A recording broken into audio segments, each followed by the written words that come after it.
What's up, fight fans? Let's dive right into today's news. Here's what's going down. Khamzat Chimaev towers over Dricus Du Plessis in first UFC 319 face-off. Khamzat Chimaev shocked fans after appearing to tower over undefeated middleweight champ Dricus Du Plessis during their first meeting in Chicago ahead of UFC 319. The former welterweight looked massive compared to Du Plessis, sparking speculation about a huge size difference despite being officially just 1 inch taller. The two shared a surprisingly friendly exchange, but tensions are expected to rise at Thursday's press conference and Friday's ceremonial weigh-ins.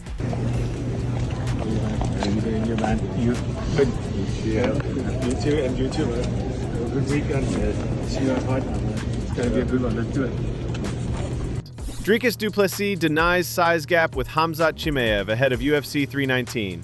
UFC middleweight champion Dricus Du Plessis dismissed talk that Khamzat Chimaev looked much bigger during their recent face-to-face, saying any perceived size difference was just camera angles. Du Plessis insists Chimaev is definitely not taller and that size won't decide their fight this Saturday at UFC 319. Well, yeah, I mean, maybe the angle. I haven't seen the video, but I can promise you, you'll see. You'll see. I mean, I stood in front of him. He's definitely not taller than me. Maybe a little, maybe like half an inch, but I don't know. But yeah, you'll see. Well, I mean, and the other thing, I don't give a shit how big he is. It's not what wins fights, but yeah, I saw him. He's definitely not bigger than me. Following the interview, UFC just dropped episode 3 of the Embedded series where they show a different angle of the encounter. Already. You, man. You good. See you, man. You too, and you too, man. Yes, Have a good weekend. Yes, See you at fight night. Do you think there is a massive size difference, or is it just the camera angle? UFC unveils custom wolf shorts for Khamzat Chimaev. Khamzat Chimaev will sport custom Venom-designed fight shorts featuring a wolf for his middleweight title clash with Dricus Du Plessis at UFC 319. The design nods to his nickname Boars, which means wolf in Chechen. While the design honors his identity, fan reactions have been mixed, with some not fully embracing the look.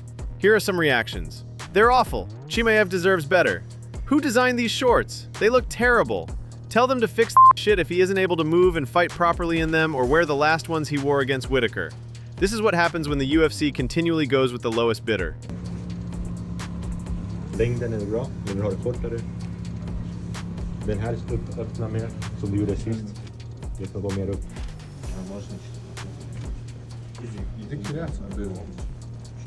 Anthony Hernandez, flown for UFC 319, has no idea why. Fresh off his dominant submission win over Roman Dolidze, Anthony Fluffy Hernandez says he has no idea why the UFC is flying him to Chicago for Saturday's UFC 319 middleweight title fight between Dricus Du Plessis and Khamzat Chimaev. While he sees it as a good sign, Hernandez admits he'll likely need one more fight before earning a title shot in the stacked middleweight division. Speaking to MMA Junkie, Fluffy said, "I have no f***ing idea, but I'm going to go find out. Hopefully it's good though. I feel like it's a good sign. Especially with showing that close to the fight, I think it's good." For sure, I get that the division is crazy. I was actually talking to Kaio, and I'm like, I'd hate to be the matchmaker right now because it's going crazy right now. The middleweight division's been on fire, which is great for all of us. UFC to host historic first fight event at the White House on July 4th. The UFC will make history next year by hosting its first ever fight event at the White House as part of America's 250th Independence Day celebrations. Dana White confirmed the plan, which came at the request of President Trump, with talks involving Ivanka Trump already underway. While the exact location on the grounds is yet to be decided, ideas include building an outdoor octagon to host up to 25,000 fans. The event will be part of a year-long series of nationwide celebrations. Speaking to CBS Morning, Dana White said, "It is definitely going to happen."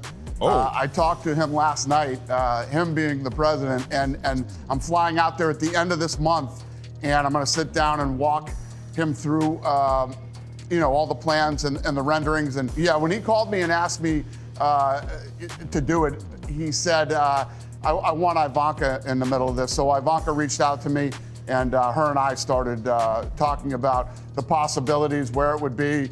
And, I put together all the renderings. I'm flying out there at the end of the month and going to sit down with those two and start figuring it out. Dana White confirms UFC bonuses going up after $7.7 billion Paramount deal. Dana White has confirmed that UFC performance bonuses will increase following the promotion's $7.7 billion broadcast deal with Paramount, set to begin in January 2026. While the exact figures aren't yet decided, White says the boost will bring millions of dollars more to fighters. Yeah, listen, I'm not going to have any comments on that yet because we still got to get together and figure this stuff out. It's August. We have till January to figure all that stuff. But, the low-hanging fruit that's easy to answer, bonuses are obviously going up. So, that'll be big. And just forget about the tide rising with all the other fighters.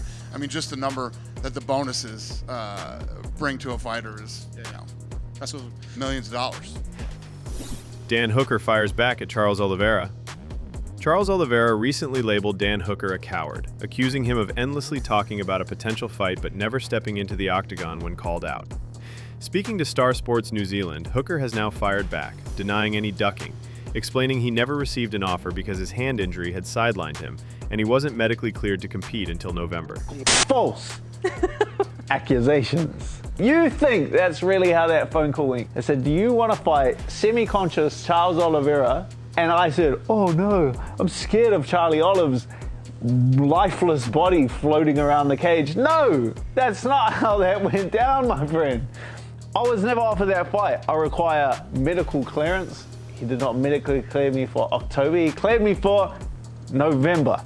Now, I don't know if he could give me Dr. Doolittle's number or whatever veterinary clinic that he went to sign off his brain, because if he put his brain, it would still be mashed potatoes in an MRI machine. But I don't know who watched his last fight against Ilia Topuria and see the back of his head bounce off the mat like a basketball, and they said, you know what? I would like to see him match for a fight in 6 weeks' time against Rafael Fiziev. That makes absolutely no sense. I'm gonna reenact for you Charles Oliveira signing a fight for his contract.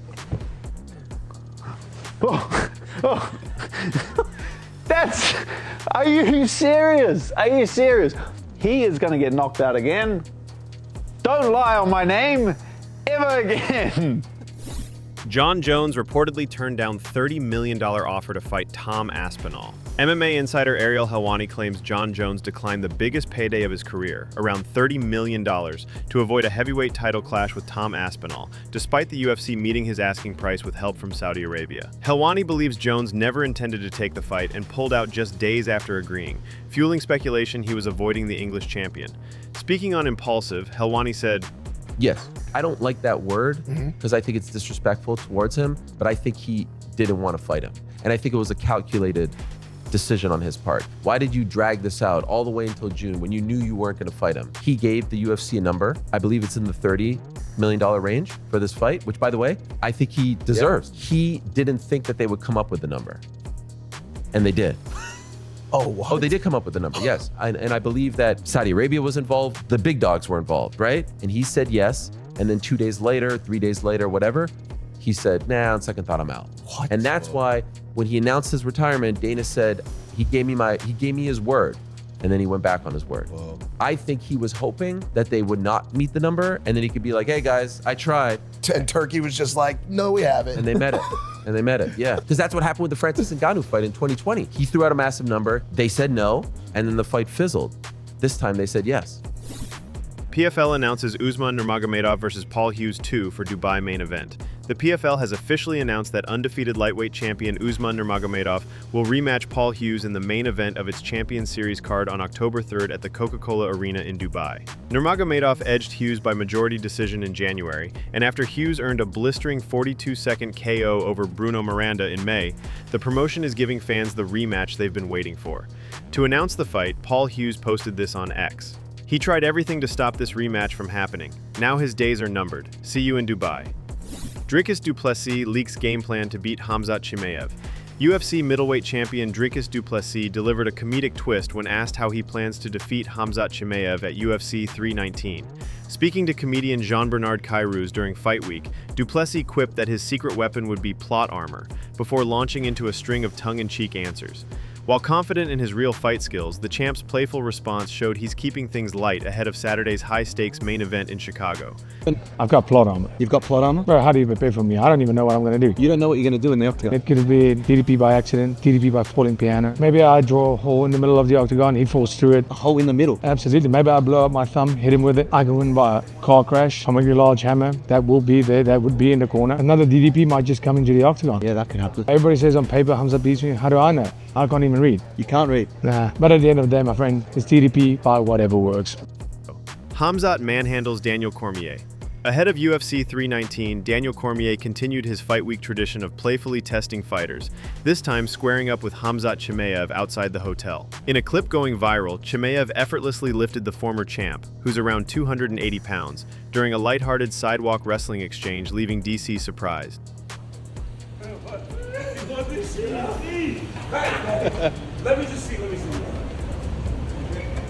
Oh! What? Holy shit! Hey, this fucking guy, man! Fans were quick to react. Is DDP cooked? Bro's life just flashed right before his eyes? Bro, this shit's scary AF, lifted DC with ease. DDP is so big, man, I think he will be too strong for Khamzat. What do you guys think? Who will win between DDP and Khamzat? Let us know in the comment section below. That's all for today's news. Thanks for watching. If you like our content, don't forget to like, share, and subscribe. We post news daily.